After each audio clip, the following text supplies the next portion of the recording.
Buenas tardes a todos. Aquí estamos con un nuevo panel dentro del que celebramos como parte del proyecto Una Agenda Renovada para América Latina, un proyecto de investigación de la Fundación FAES que está financiado por el Ministerio de Exteriores de España.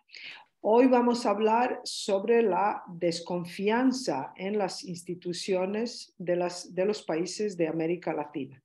Para esto contamos con unos invitados, con unos panelistas muy ilustrados, pero yo solo me limitaré a presentar al moderador de este panel, que es John Muller, que es periodista de ABC y de la radio Pauta de Chile. A partir de allí, John Muller es responsable de este panel y me queda solo agradeceros a todos por estar aquí, por participar en este panel y desearos una buena conversación. Muchas gracias. Gracias, Mira. Es un placer orientar esta conversación.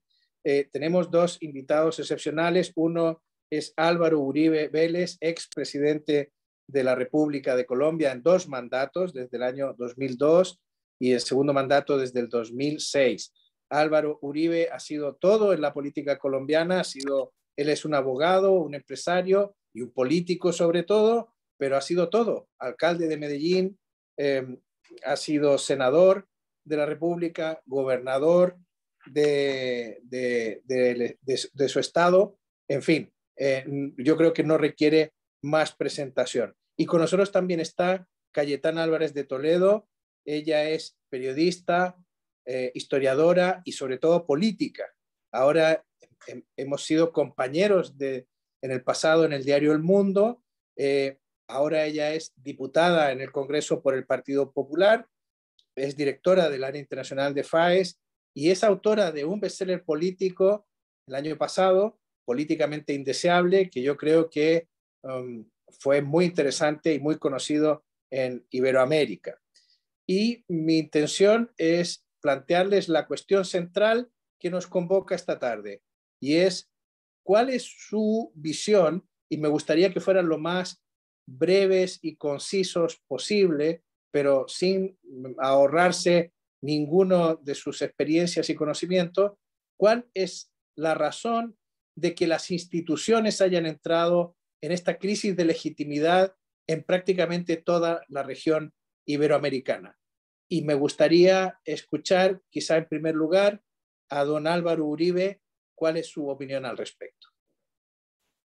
John, muchas gracias. Para mí es un inmenso honor estar con ustedes. Quiero saludar a Ilusión, a la Fundación FAES.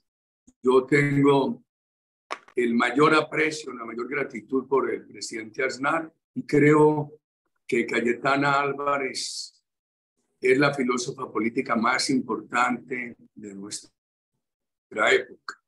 Yo soy un simple combatiente de la calle, que lo único que tengo para contar son combates, heridas, pequeñas victorias. La razón, los gobiernos, por un lado tenemos los gobiernos que no han hecho los cambios que se requieren y por otro lado los gobiernos que han despreciado las instituciones del Estado de Derecho.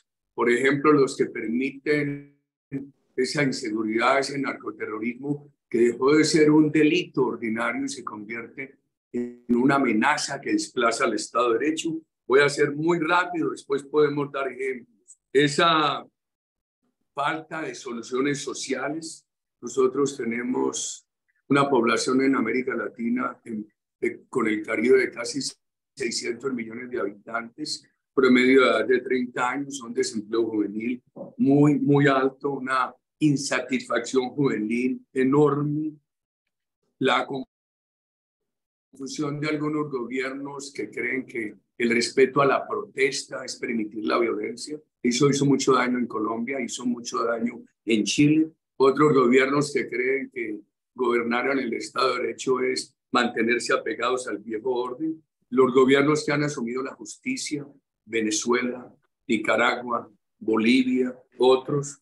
La intención de muchos gobiernos o la realidad de controlar los cuerpos electorales, de eliminar su independencia. Hay una gran preocupación por la reciente decisión legislativa en México, la búsqueda de cambios constitucionales, como lo exige hoy la izquierda peruana, para instaurar el nuevo comunismo. A mí, ante un auditorio europeo, no me gusta hablar del socialismo, porque Europa ha tenido unos gobiernos socialistas respetuosos de las normas del Estado de Derecho, golpe de Estado. En Colombia casualmente hubo uno cuando el plebiscito de 2016, que lo consumó la misma justicia.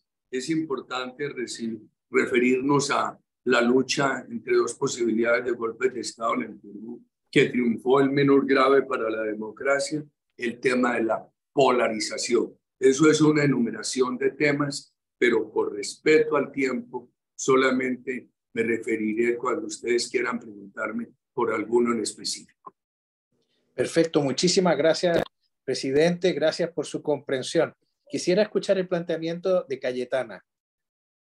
Pues un placer conversar con vosotros, estar en la Fundación FAES, que es mi casa, que preside el presidente Aznar hace tantos años y con tanto éxito, y con una visión iberoamericana, que es lo que creo que nos une a nosotros y que hace especialmente útil este tipo de foros y de seminarios.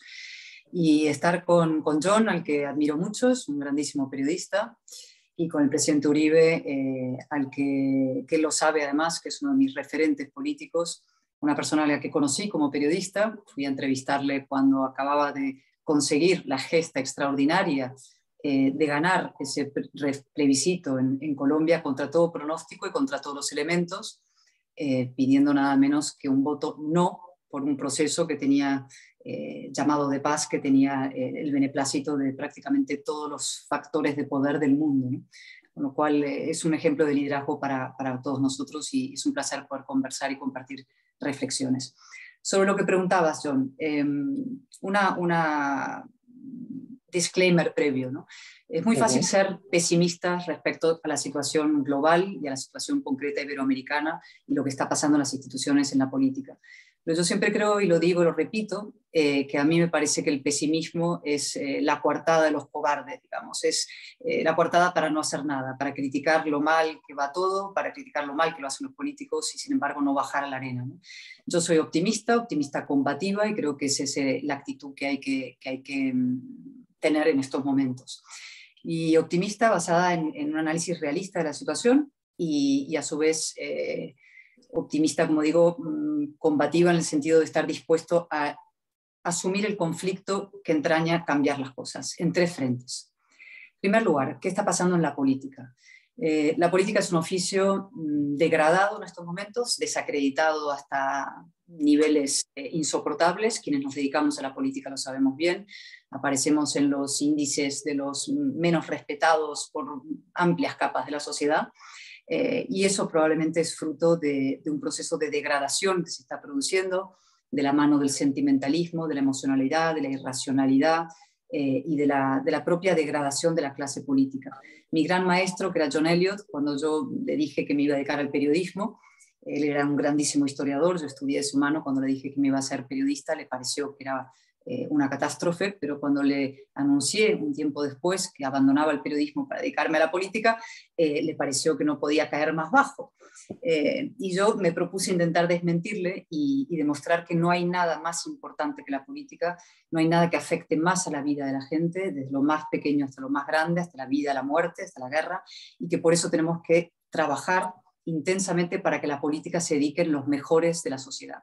Y eso no está pasando, como decía, está siendo el política el refugio de los mediocres, y eso viene de la mano, como decía, de la visceralidad, de la irracionalidad, del sentimentalismo, del victimismo, de fenómenos muy amplios que trascienden fronteras y que llamamos de alguna manera populismo, ¿no? El populismo no es una forma de hacer política, el populismo es el enemigo de la política, la destruye desde su interior, es la antipolítica. Y frente a eso tenemos que intentar conseguir que se dediquen a esto los mejores y que vuelvan a utilizar los instrumentos de la razón, los hechos frente a los sentimientos, las palabras que vuelvan a tener su peso en el discurso público, y esto, insisto, que va más allá de, podemos profundizar sobre esto, pero va más allá de un país concreto, es un fenómeno completamente transversal. En segundo lugar, la democracia y las instituciones, también degradadas de la mano de ese populismo y de esa antipolítica, ¿no? La democracia liberal como tal está sufriendo un retroceso en su funcionamiento. Eso se ve de manera sangrante en los parlamentos donde antes eran el templo del debate y la palabra, son hoy, en fin, John lo sabe muy bien porque lo ha visto en nada menos que la Convención Constitucional en Chile, y yo lo veo todos los días también en el Parlamento español, donde antes reinaba la palabra, el debate, los argumentos y los hechos. Hoy reinan pues, la twitterización, la búsqueda del impacto más grande con el menor esfuerzo, y eso ha ido degradando el propio funcionamiento de la democracia. Eso va de la mano y ayuda a líderes mesiánicos o caudillistas, líderes que vienen a resolver teóricamente los grandes problemas y complejos problemas de la realidad de manera mágica, a conseguir sus objetivos de perpetuarse en el poder. Cuanto más débil es la democracia, cuanto más ruido hay, más proliferan esos líderes que son capaces de, como caballos de Troya o burros de Troya, que los llamo yo, de las instituciones, apoderarse desde su interior y degradándolas desde su interior en aras de sus proyectos cesaristas. Pasa en los parlamentos y pasa en otro frente institucional clave que el presidente Uribe conoce muy bien, que es la justicia, ¿no? Cuando los poderes políticos desatados o antipolíticos populistas empiezan ya a meter mano en la justicia, en el poder judicial, está pasando en España, entonces es cuando todas las luces de alarma se deben encender, ¿no? Cuando la independencia imprescindible del poder judicial pasa a ser un lujo que no se ve en las democracias teóricamente funcionales, es cuando hay que empezar a, digamos, encender las luces de alarma. Y uno de los grandes enemigos, también podemos hablar más largamente de eso, de ese funcionamiento institucional y de la democracia y de la política, es la nueva moda identitaria, ¿no? El nuevo burro de Troya, un nuevo enemigo interior de las democracias son las identidades, que tienen formas de nacionalismo, como vemos en tantos sitios, pero también otras formas identitarias que socavan las democracias desde su interior. Y la último frente que me gustaría mencionar rápidamente, también desde una actitud optimista, pero realista, sabiendo lo que está pasando, es Iberoamérica como familia política iberoamericana. Es verdad que cuando miramos el continente ahora es alarmante con lo que se ve, ¿no? Una nueva ola de izquierdas prácticamente en todo el continente, con muy pocas excepciones, y también en España tenemos un gobierno que llamamos Frankenstein, y eso debería hacernos, yo creo, a quienes formamos parte de la familia demócrata iberoamericana, un mundo no solamente de centro-derecha, la derecha, el mundo liberal, sino un mundo ampliamente demócrata, reagruparnos y trabajar conjuntamente en lo que es mi obsesión, que es la construcción de alternativas políticas en nuestros países. Hablaba el presidente Uribe de los gobiernos y lo mal que lo hacen y los problemas, etcétera, y este auge también de gobiernos de izquierda, más o menos radicales, y esos gobiernos prosperan, proliferan o se consolidan cuando no hay alternativas racionales. Es decir, cuando a eso se contrapone o bien una alternativa antipolítica de otro color, un movimiento pendular identitario o antipolítico, o cuando el mundo demócrata, liberal, constitucional, republicano en el sentido puro de la palabra iberoamericano, por ejemplo, empieza a replegarse por complejos, por miedo, por dudas, por vacilaciones. Necesitamos que ese mundo de las ideas ilustradas y liberales y racionales esté fuerte, esté firme, esté armado intelectualmente, moralmente, políticamente y con personas. Necesitamos liderazgos a los que votar. Y con esto acabo. La razón necesita representación. No basta con tener extraordinarios expresidentes, que aquí tenemos uno, que nos marquen el camino. No bastan con tener grandes intelectuales, que los hay en el mundo iberoamericano. Necesitamos políticos a los que votar, que representen estas ideas y que estén dispuestos a asumir el conflicto que entraña llevarlas a la práctica. Y eso exige reagrupación, como digo, que nos trabajemos conjuntamente en foros como este, pero más allá de eso también necesita construir alternativas políticas realmente en la calle, y con ideas y en las urnas. Y con esto me parece ya más, sobradamente me he pasado de tiempo y lo siento mucho, pero son algunas de las primeras ideas que me gustaría esbozar. Muy bien, Cayetana. El presidente Uribe ha hecho un catálogo de la degradación institucional de distintas instituciones que estamos viendo en la región iberoamericana. Pero, presidente, yo quería preguntarle lo siguiente.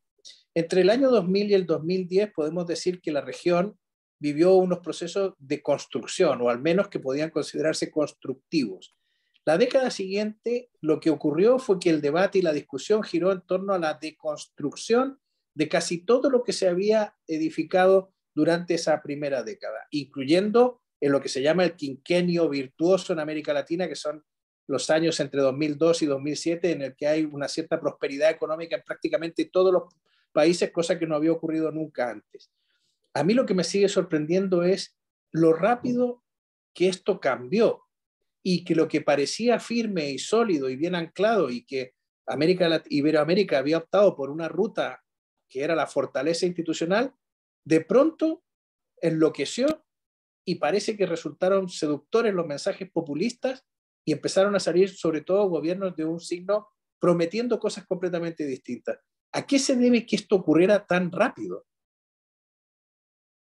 John, yo quisiera agregar al listado de temas que han creado toda esa desconfianza institucional el tema de la corrupción y destacar uno, Odebrecht.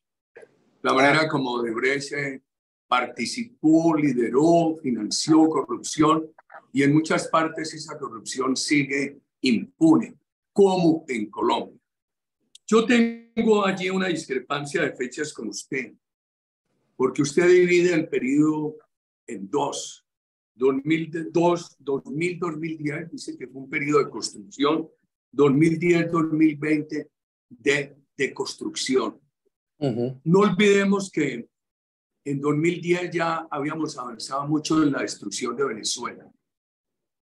Esa destrucción no se sintió muy al principio porque a medida que Chávez fue destruyendo la independencia de la justicia, que fue destruyendo el vigor de la empresa privada, que fue destruyendo la oposición, pudo estimular un gran consumismo, porque en los primeros años el petróleo pasó de 12, 20, 22 dólares y él lo llegó a tener a 140 dólares.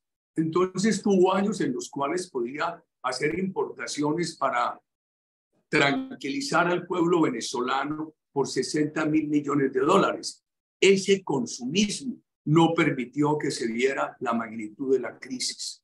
En 2004 llega Evo Morales, realiza un gran acuerdo con el presidente Lula para aumentar el precio del gas que Bolivia le vende a Brasil. Y eso le dio a Evo Morales ingresos. Pudo entregarle satisfacciones a la población más pobre de Bolivia. Hoy está en dificultades porque hoy ya hay conceptos muy serios que dicen que la tributación y las reglamentaciones han disminuido mucho la reserva de gas de Bolivia. En estos años, Rafael Correa pudo hacer una obra de infraestructura importante, pero el precio del petróleo, pero afectó totalmente la confianza, las libertades en Ecuador. Atemorizó la prensa, le creó un gran pánico. Le creó un gran pánico a los inversionistas privados. En esos años volvió Daniel Ortega. Inicialmente el sector privado dijo, bueno, vamos a trabajar con Ortega. Él ha dicho que ganemos dinero, que podemos invertir en Nicaragua, que no intervengamos en política. Y terminaron en la cárcel. Y ahora expatriados por una falta de independencia de la justicia que no los ha protegido. Yo creo que han sido 20 años de muchas dificultades y todavía no encontramos el camino.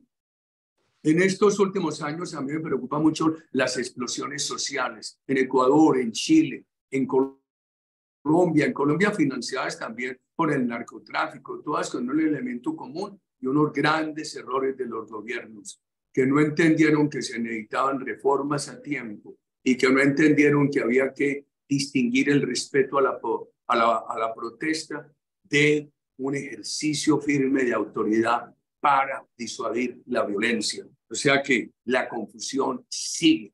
Vamos a ver si este año la oposición gana en Argentina y si puede llevar a cabo un programa que dé tranquilidad al pueblo argentino. Perfecto. Bueno, yo ofrecía el marco de referencia simplemente como eso, como un marco de referencia, no necesariamente los acontecimientos se agrupan dentro de los periodos como bien usted ha señalado, ¿no? Cayetana, hemos visto que no solo las instituciones que mencionaba el presidente Uribe han mostrado deficiencias. Por ejemplo, estaba mirando el barómetro latinoamericano y uno de los países, Chile precisamente, de donde soy originario, en estos 20 años, la Iglesia Católica es una de las instituciones que ha retrocedido casi un 40% en la consideración de los chilenos, de estar casi en el 70% de prestigio a caer al 30%. Siempre nos fijamos en las instituciones más políticas, en el Congreso, nos fijamos en la Presidencia de la República, en el sistema electoral, pero no nos fijamos en otras instituciones que, por ejemplo, si miramos este mismo barómetro latinoamericano, tienen un gran predicamento todavía en las sociedades de Iberoamérica. ¿Qué opinión tienes tú al respecto? Bueno, es que es un proceso general que afecta a las jerarquías. Ajá. Es decir, lo que ha pasado en los últimos años o década y media, no sé exactamente cuándo empezó esto a producirse, pero es una ruptura de la jerarquía, ¿no? La fragmentación del poder que explicó en su día Moisés Naim, ahora ha escrito el libro sobre la vuelta al poder, ¿no? Pero esa fragmentación del poder, esa atomización del poder y la ruptura de la jerarquía, de la autoridad y del orden, ¿no? Y eso ha afectado a todo aquello que ordenaba el mundo. Antes 2 o 3 periódicos o 2 grandes cabeceras eran los que ordenaban el mundo en una nación, ¿no? Y eso ha sido sustituido por digamos, un ecosistema mediático completamente atomizado en el que las redes sociales muchas veces acaban marcando el ritmo a las propias antiguas y viejas cabeceras, ¿no? Para mal. Se ha producido en la política donde antes había, por ejemplo, sistemas muy bipartidistas, como en España, acaba siendo sustituido por una atomización de partidos, ¿no? Y por supuesto la Iglesia Católica, que es por naturaleza jerárquica y por tan naturaleza uno de los factores, digamos, de conservación y orden, ha sufrido el mismo proceso de descrédito y de cuestionamiento, ¿no? Dicho todo esto, y puesto que has mencionado el ejemplo chileno, yo quiero una vez más poner el acento en síntomas positivos, ¿no? Y ya podemos referirnos al extraordinario ejemplo de Ucrania, ¿no? Podemos hablar de lo que está pasando en Irán, pero hablemos de América Latina, hablemos de Chile. Es decir, el 4 de septiembre se produjo algo en Chile muy notable, que es un rechazo a un proyecto constituyente constitucional que lo era solamente en nombre, era un proyecto separatista, era una constitución antijerárquica de alguna manera y atomizadora, no sé cómo podríamos decir, pero que causaba fragmentación y segregación dentro del país, y los chilenos lo rechazaron masivamente, lo cual demuestra que los anticuerpos están en la sociedad, en algunas sociedades, unas están más débiles que otras, pero Chile sigue teniendo anticuerpos y sigue preservando, dentro de que es una sociedad muy distinta hace 30, 40 años, muchas personas sensatas, razonables, que quieren convivir pacíficamente, que no están dispuestos a asumir experimentos ni de ingeniería ideológica, política, social, etcétera, ¿no? Con lo cual creo que es a la vuelta donde tenemos que construir es sobre esos elementos que sí existen. Argentina, que ha citado rápidamente, ¿no? Argentina tiene una gran oportunidad este año. Ahora va a requerir de un liderazgo muy fuerte, muy firme, muy decidido y dispuesto a hablarles a los argentinos como adultos, cosa que nadie ha hecho durante décadas. Durante décadas en Argentina el discurso oficial, como en buena parte de América Latina y ahora en Europa, en parte, y en España, es el discurso de los derechos infinitos y del Estado ilimitado, capaz de garantizarlo todo y de resolver todos los problemas y de pagarlo y sufragarlo todo. Y eso se ha demostrado que sencillamente no da de sí, no se puede sostener. Y va a haber que emprender unas reformas como decía el presidente, que en fin, a veces son difíciles, entrañan sacrificio, pero que emprendidas desde la verdad, hablándole con la verdad a la gente, con autenticidad, como adultos, insisto, como ciudadanos de pleno derecho, creo que es la única manera en que se puede salir adelante y que existe una sociedad dispuesta a escucharlo, contra todo lo que podemos, digamos, intuitivamente pensar. Presidente Uribe, me pareció que en la contestación, no sé si usted quiere añadir algo en torno, o alguna reflexión en torno a lo que ha pasado con la Iglesia Católica en algunos países. ¿Qué digo? El tema en Colombia ha sido largo y difícil, porque infortunadamente la Iglesia intervino en contradicciones políticas agudas en el siglo XIX, en el siglo XX.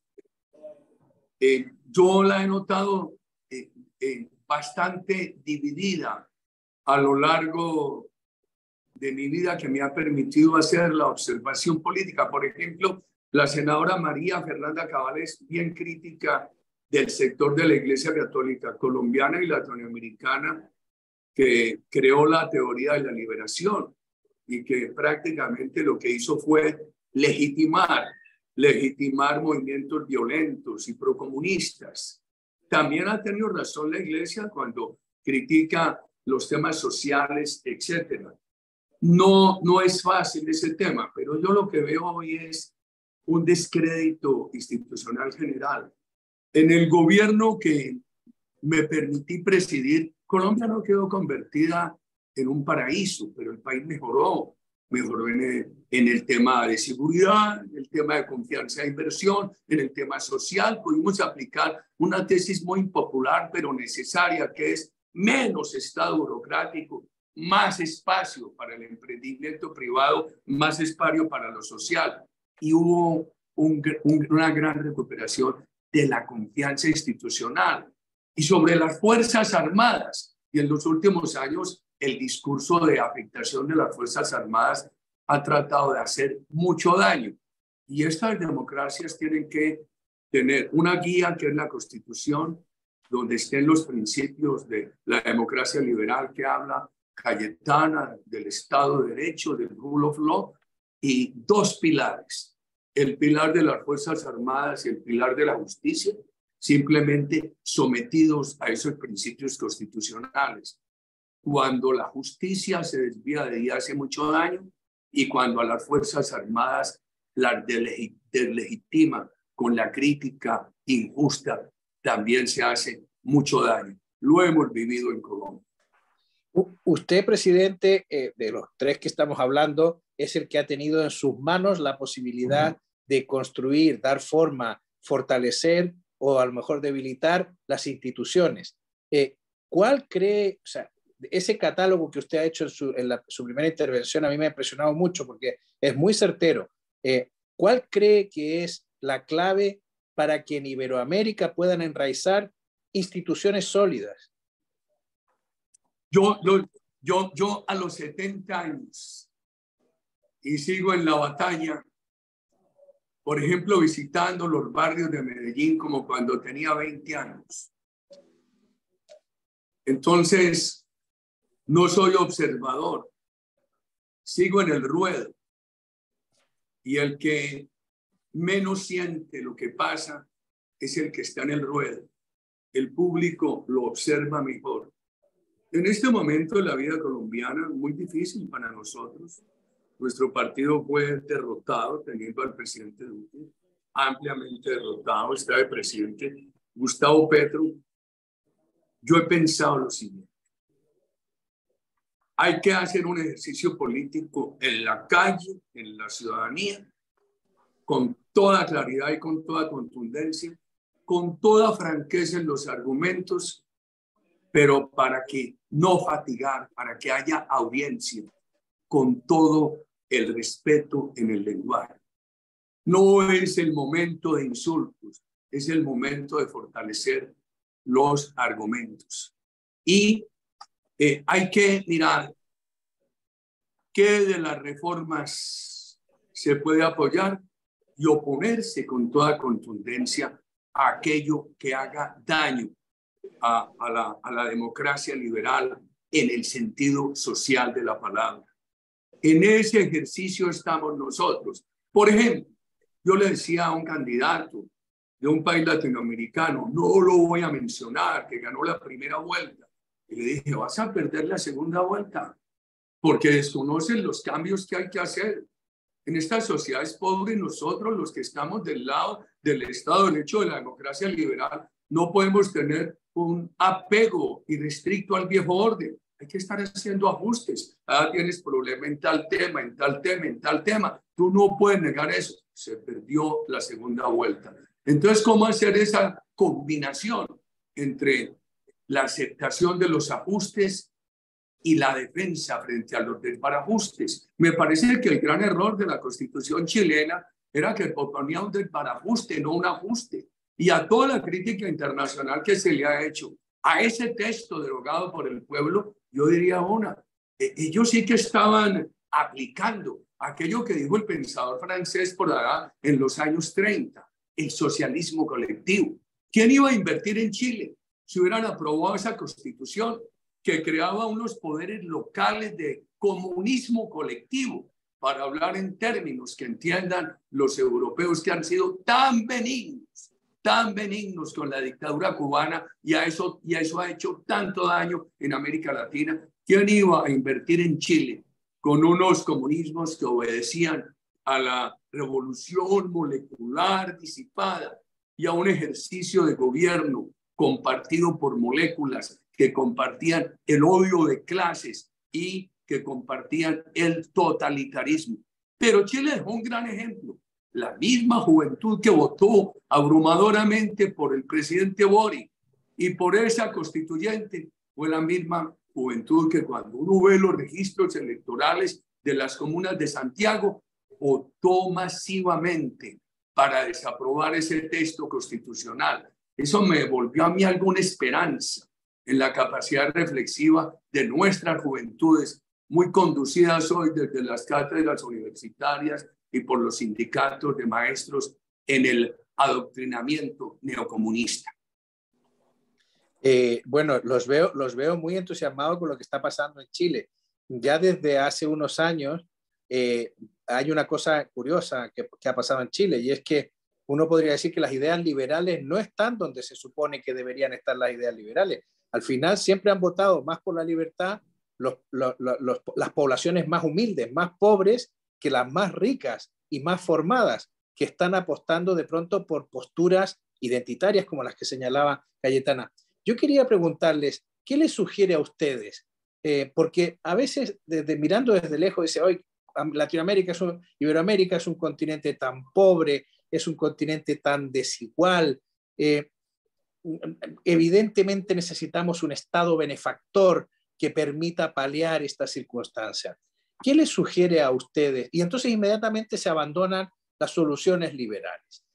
¿Qué les sugiere a ustedes que, por ejemplo, Perú está en una crisis institucional brutal, en la que hemos visto, bueno, un autogolpe fallido por parte del presidente, y ahora una sucesión de protestas contra las instituciones que han causado muchísimas muertes, pero sin embargo su economía sigue ahí, porque Perú debe tener una de las economías informales más extensas de América Latina? ¿Qué reflexión le sugiere en el sentido de la libertad y del intervencionismo? Quizás que conteste Cayetana primero, porque el presidente Uribe acaba de hablar. Bueno, hay una vieja tendencia también, particularmente europea, a promover para América Latina aquello que jamás se aceptaría para uno mismo, ¿no? Eso es muy viejo, y decir que la libertad es un lujo que nos podemos permitir los ricos, pero que no es algo para los países pobres en vías de desarrollo, ¿no? Esa es una vieja actitud condescendiente que yo creo que choca con los hechos. La libertad es imprescindible y necesaria para crear clases medias, y para crear riqueza, y para salir de la pobreza, y para dar solidez y progreso y prosperidad y crecimiento a un país. Las políticas de libertad son imprescindibles para precisamente aquellos sitios que están en peor situación, ¿no? Esa idea, insisto, que la libertad es un lujo para países ricos y que los demás hay que darles otro tipo de fórmulas que una y otra vez chocan contra el muro de la realidad y contra los hechos, me parece la típica cosa como de académicos de izquierdas, ¿no? De universidades europeas. Y citabas el ejemplo del Perú. Chile es otro, en el fondo, los grandes, y eso lo conoces mucho mejor tú que yo, o Cataluña, lo que pasó también, los estallidos violentos que se produjeron en Cataluña, y hay gente que decía es el malestar, o los estallidos violentos que se produjeron en Chile, no eran tanto por una capas sociales que estaban pauperizadas, sino más bien un estado del bienestar en fase, digamos, de transformación, con gente que había adquirido grandes niveles de prosperidad relativa respecto a otras etapas, y esos ajustes se producían en un clima determinado y una manipulación política muy fuerte añadida, ¿no? Y el Perú es otro ejemplo, y yo creo que hay muchos otros. Ecuador, las manifestaciones también en Colombia, hay un elemento siempre en fin, todas las sociedades tienen, insisto, hay motivos objetivos de malestar que se pueden producir, pero de ahí a convertirse en manifestaciones masivas y violentas que buscan tumbar gobiernos, hay un salto cualitativo, ¿no?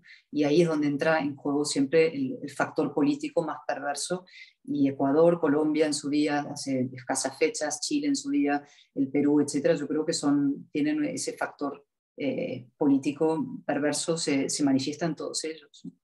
Pero bueno, eso es una aproximación muy, muy evidente. Presidente. Sí, yo me duelo que la época del presidente Reagan no hubiera tenido las posibilidades de difusión que hoy tenemos. Yo lo seguía por los escasos medios que teníamos al alcance.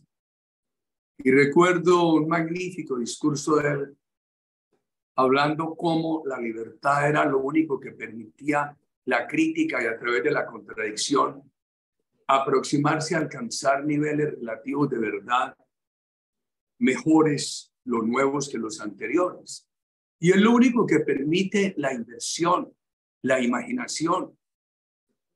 Alex Kaiser ha escrito un magnífico opúsculo sobre la economía callejera, que en mi concepto es la refutación más pedagógica al marxismo. Nos dice de dónde sale el valor.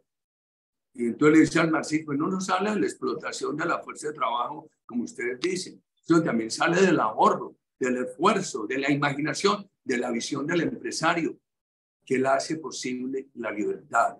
Entonces, sin esa libertad no hay esa creación, y sin esa creación no hay políticas sociales que rediman estas pobrezas de nuestros países. Les ha faltado una gran continuidad en procesos largos de crecimiento económico sumados de políticas sociales. El Perú, primero, la diferencia entre el presidente Castillo y el presidente Chávez. Chávez negó a Castro. Chávez negó el comunismo. Eso es reciente. Basta apelar a las fuentes abiertas, a lo que pocos días antes de su elección, Chávez le dijo al periodista Bailey que él era amigo de la empresa privada. Se lo digo con esa sonrisa con que él solía hablar, con ese carisma que el presidente Chávez reflejaba, e hizo todo lo contrario. A mí me llamó la atención porque Castillo propuso una plataforma marxista-leninista de nuevo tipo, y siempre me hice la ilusión que la propuso pero que no la iría a cumplir, y la quería cumplir. Lo que parece es que se enredó en lo que dicen los peruanos en la corrupción. Entonces vinieron 2 intentos de golpe y lo definieron las Fuerzas Armadas. Le dijeron a Castillo, nosotros no le autorizamos eliminar el Congreso, pero aceptaron que el Congreso había procedido de acuerdo con la Constitución para dejar por fuera de la presidencia al presidente Castillo. ¿Qué sigue ahí en Perú? Una tremenda discusión hoy. Entonces en el Perú triunfó, yo diría, para ser nada benigno, el golpe de Estado menos dañino, el que buscaba proteger la democracia. Hoy vemos que los sectores democráticos quieren un anticipo de elecciones, los sectores neocomunistas lo que quieren es una nueva constitución, y ellos saben a dónde llevarla, una nueva constituyente, y ellos saben a dónde llevarla. Entonces viene el otro tema, la economía de subsidios o la economía del emprendimiento. Por ejemplo, yo pienso en la transición argentina y me ponía a pensar, Cayetano, 19 millones de argentinos reciben cheques del Estado al mes. Se puede hacer una transformación en 4 años. Hay que empezar a hacerla. Yo diría, por ejemplo, que hay subsidios que no se pueden eliminar. Viejos pobres, sin alternativas.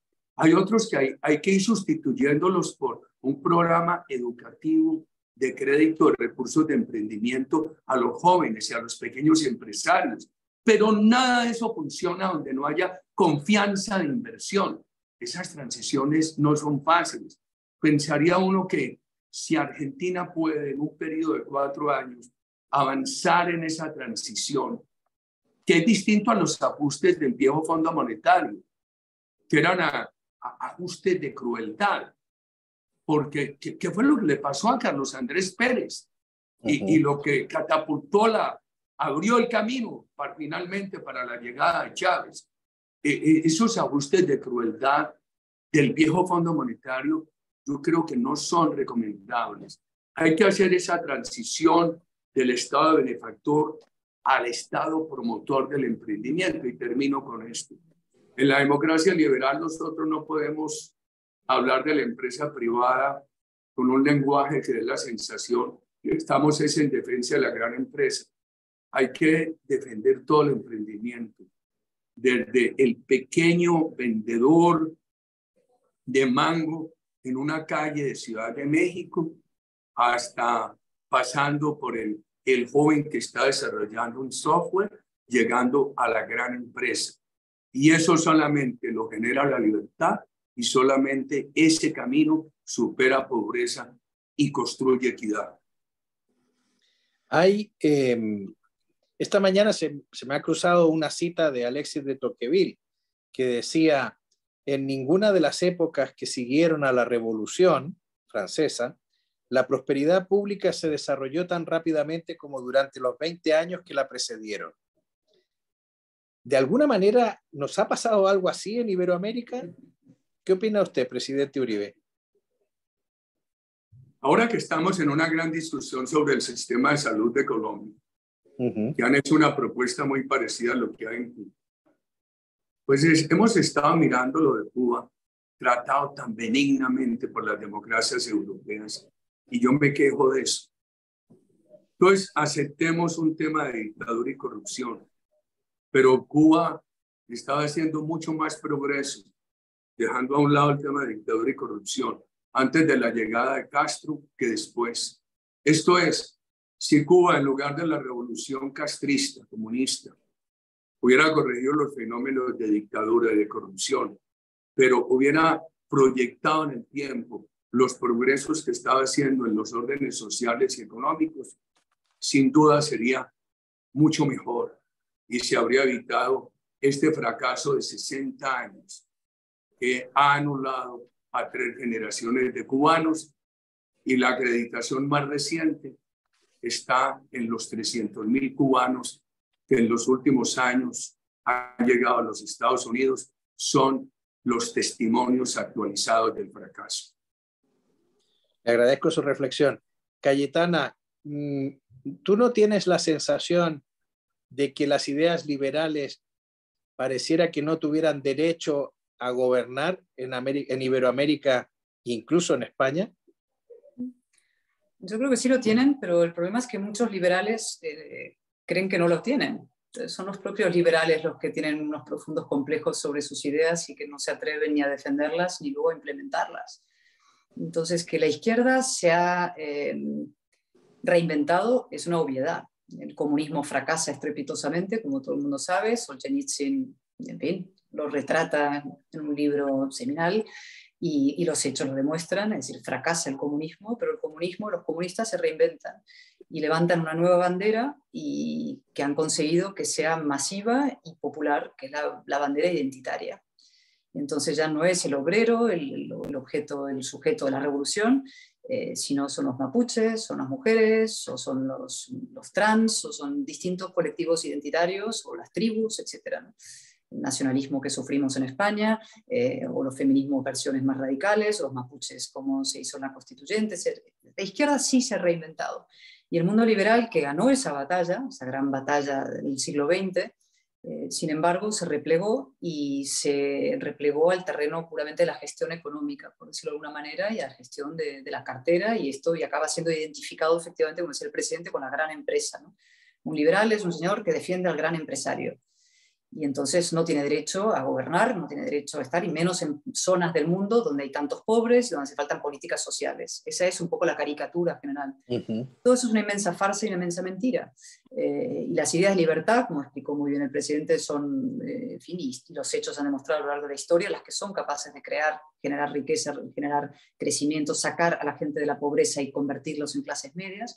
Y el problema es que no tenemos liberales que esto lo defiendan con suficiente convicción y que sean capaces de llegar a capas amplísimas de la sociedad. Entonces ahora tenemos que combatir esas ideas identitarias, que son el gran arma, el escudo que ahora utiliza para defenderse y para promoverse y consolidarse y para perpetuarse en el poder la izquierda. Lo que pasó, vuelvo a Chile como ejemplo crucial, y no es porque seas tú, John, porque me parece importantísimo lo que ha pasado ahí, como clase.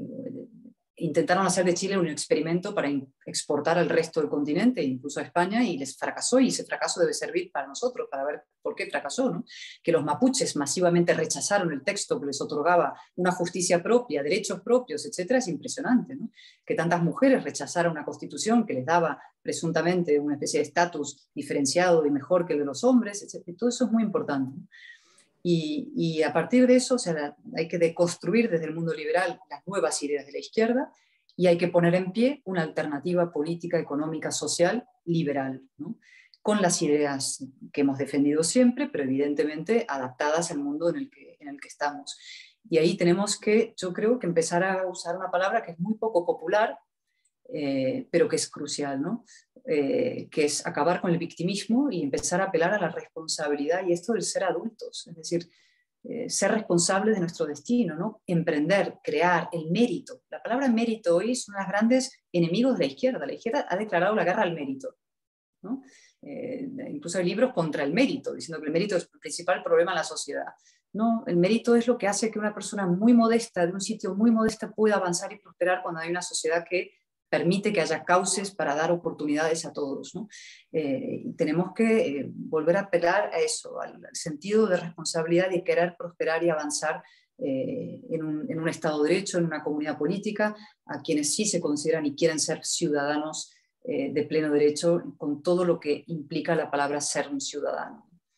Y yo creo que esa es la gran batalla liberal, y se está librando en muchos frentes. Se está librando en Ucrania, de alguna manera, es el mundo liberal, de la democracia liberal, del concepto de ciudadanía frente al nacionalismo de Putin, frente a las ideas comunisto-nacionalistas de ese mundo, frente al modelo chino, que es el que está detrás, que es un modelo de seguridad sin libertad, que es un pacto mefistofélico perfectamente diabólico que el modelo chino ofrece a tantos ciudadanos y que algunos están dispuestos a aceptar, es verdad, en distintos países de Europa. Entre las encuestas en los jóvenes de Europa empiezan, ¿no?, ante los malestar de la democracia, dicen, bueno, pues hay una especie de orden iliberal, pero que me garantiza protección, economía, empleo, etcétera, sin libertad, pues no me parece una mala fórmula. Pues sí, es una mala fórmula, ¿no?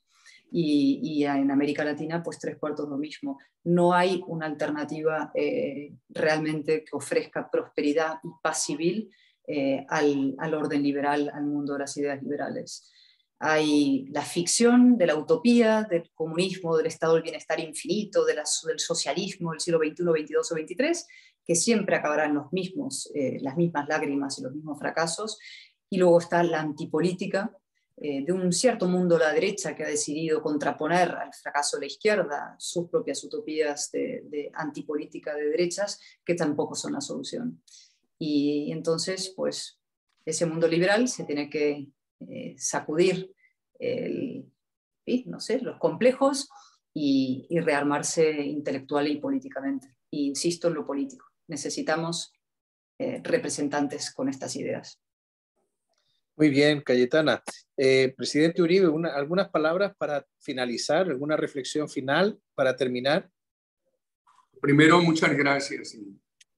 Me da mucho gusto haber participado e inmenso gusto escuchar la Cayetana. Le recomiendo mucho a los jóvenes que dediquen tiempo a esas publicaciones de YouTube, donde podemos escucharme. Yo creo que la plataforma de identidades es un engaño, pero complejo. Las mentalidades democráticas en América Latina se opacan cuando les plantean el problema de lo que ha sido la discriminación contra identidades. En la mentalidad democrática eso no tiene por qué acomplejar, porque en la mentalidad democrática no cabe la discriminación, ni frente a la mujer, ni la discriminación por los gustos sexuales, ni la discriminación por la comunidad indígena, ni por el color de la piel. Eso hay que hablarlo claramente. Ahora yo sí creo que entonces es un engaño, porque la queja por el tema de la discriminación de identidades y detrás de esa queja va todo el proyecto neocomunista avalado que por el Foro de Sao Paulo, que por el Foro de Puebla, etcétera, etcétera.